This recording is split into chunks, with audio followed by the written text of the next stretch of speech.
Ndugu zangu wa Tanzania na watazamaji wote kwa ujumla, mahali popote mlipo, naomba ni wasalimia hamjambo. Natumai umzima ubuheri wa afya, nami penye nipo kukwema. Karibu katika mwendelezo wa matukio haswa katika taifa la Tanzania, na hichi ni kitu ambacho unaweza kuamini kwa sababu tunahakiki kila jambo kabla ya kulileta hewani. Sasa kilio kimeweza kutanda katika taifa la Tanzania baada ya rais wa sasa Samia Suluhu Hassan kufikiwa alipo katika uongozi wake, huku mauaji yaliyoshuhudiwa nchini Tanzania kusababisha Suluhu Hassan kuendewa ghafla. Na katika kanda hii naomba tukaweze kuangazia kwa undani ameendewa kivipi na ama kupitia maafa yaliyoshuhudiwa nchini Tanzania wakati wa maandamano hapa na pale, na hii inamaanisha nini?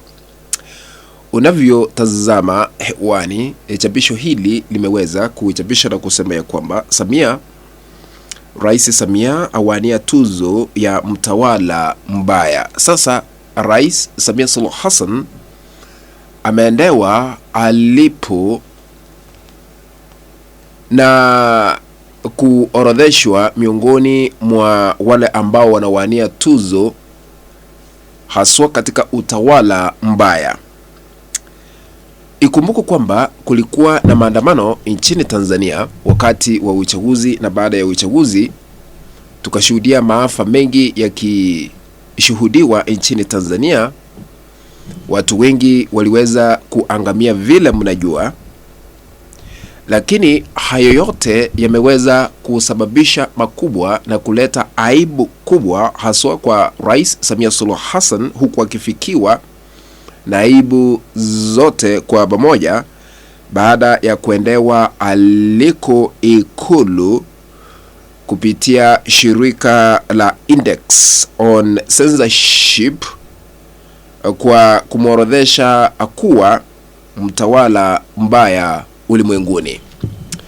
Naomba tukaweze kusoma jabisho hili kuendelea ndani ili tukaweze kusikia ni kivipi sasa ameendewa na kuorodheshwa kuwa mtawala mbaya ili aweze kukabidhiwa zawadi ya kuwa rais ambaye ni mbaya katika mwaka huu 2025. Kabla ni zame kwa undani, na shukuru wote ambao mnatazama hii kana mahali popote mlipo, mzidi kubarikiwa na Mwenyezi Mungu akae katika kiti cha enzi. Lakini kwa heshima na taadhima, unapoendelea kutazama hii kanda, tukabidhi like, kuna alama ya kidole hapa chini mwa kanda, bonyeza hiyo alama ya kidole kama njia moja ya kutukabidhi like, na ikiwa hauja subscribe na kuomba uweze kusubscribe. Without wasting your time, naomba tukaweze kusoma chapisho hili moja kwa moja ili tusikie ni kivipi Rais Samia Suluhu Hassan anaenda kuwania tuzo ya kuwa mtawala mbaya, yani rais mbaya katika mwaka huu wa 2025, kwa sababu shirika la Index on Censorship limeweza kumworodhesha kuwa miongoni mwa wale ambao wanawania tuzo hilo. Vile unavyotazama sasa hivi, kulingana na chapisho hili limeweza kuandika na kusema ya kwamba Rais wa Tanzania Samia Suluhu Hassan ameorodheshwa miongoni mwa wagombea 10 wa tuzo ya Tyrant of the Year, yaani mtawala mbaya wa mwaka wa 2025, inayotolewa na shirika la kimataifa la Index on Censorship linalopigania uhuru wa kujieleza duniani. Kura za umma bado zinaendelea na zitafungwa rasmi Jumatatu tarehe 5 Januari mwaka ujao wa mwaka 2026. Hakuna matokeo ya kati au nafasi maalum zinazotangazwa kwa sasa. Wagombea wote wameorodheshwa kwa mpangilio wa alfabeti kulingana na nchi, na mshindi atatangazwa mapema Januari 2026 baada ya kupiga kura nyingi zaidi. Sababu kuu za uteuzi wa Rais Samia Suluhu Hassan kulingana na maelezo ya Index on Censorship, ya kwanza ni kukandamiza maandamano makubwa baada ya uchaguzi wa Oktoba 2025 ambapo alishinda kwa asilimia karibu 98 matokeo yanayopingwa na upinzani. Namba 2, kukamatwa kwa viongozi wa upinzani na kuzuia vyama kutoshiriki uchaguzi. Namba 3, kukomesha mtandao internet blackouts wakati wa maandamano na mauaji.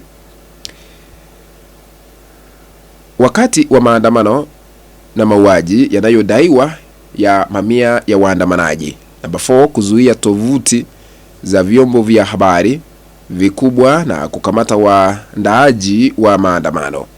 Shirika hilo limesema uteuzi huu unalenga kuangazia ukandamizaji wa uhuru wa habari na maoni katika mwaka wa 2025.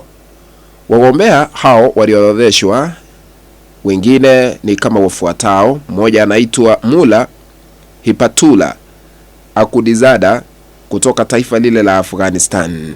Wa pili anaitwa Naib Ahmad Bukele Eli Salvada John Lee kutoka taifa lile la Hong Kong. Namba 3 anaitwa Ayatollah Ali Khamenei kutoka taifa lile la Iran. Narendra Modi kutoka taifa lile la India. Namba 5 Benjamin Netanyahu kutoka taifa la Israel.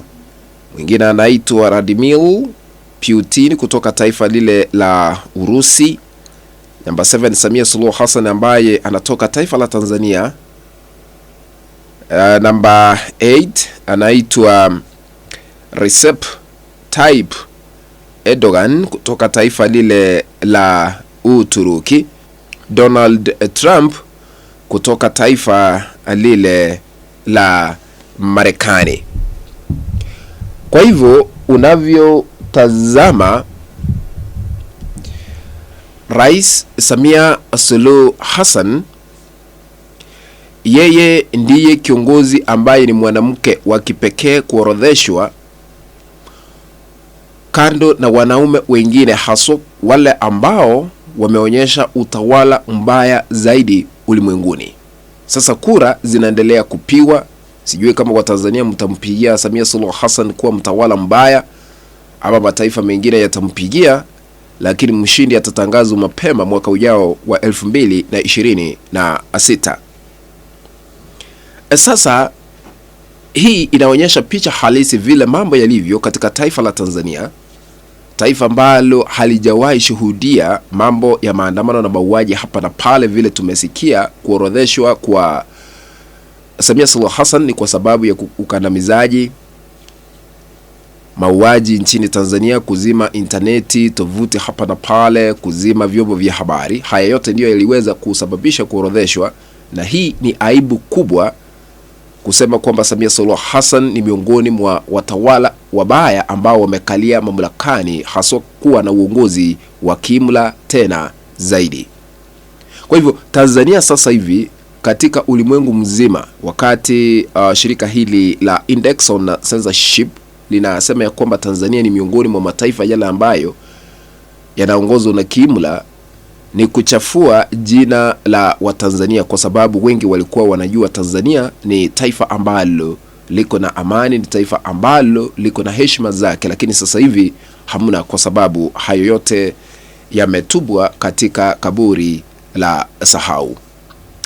Je, kulingana na wewe, na kufikia sasa hatujajua idadi halisi ya wale ambao waliweza kuangamia kufuatia maandamano.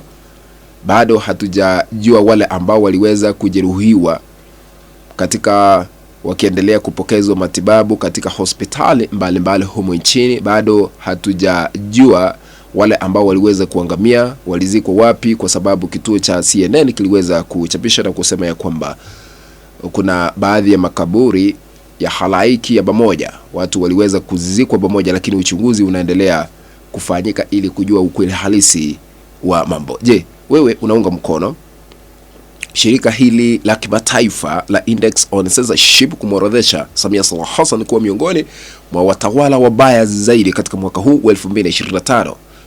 Ndio au la? Utaniandikia katika sehemu ya maoni. Kufikia hapo, mpenzi mtazamaji, ndipo natia kikomo katika uchanganuzi na kukueleza matukio yale ambayo yanaendelea haswa katika taifa la Tanzania. Tukutane katika kanda ambayo nitaitengeneza hapo baadaye. If you have not subscribed to our YouTube channel, I'm requesting you to consider subscribing by smashing the subscribe button that is down here. Once you are done, remember to turn on the notification bell so that the moment we upload a new video clip, you'll be notified automatically that we have uploaded a new video clip to watch. Remember to share our content also at our WhatsApp groups and on Facebook. That is the only way we can continue building this channel of ours, Mokenya TV. Be blessed. Let's meet in the next video. Bye-bye.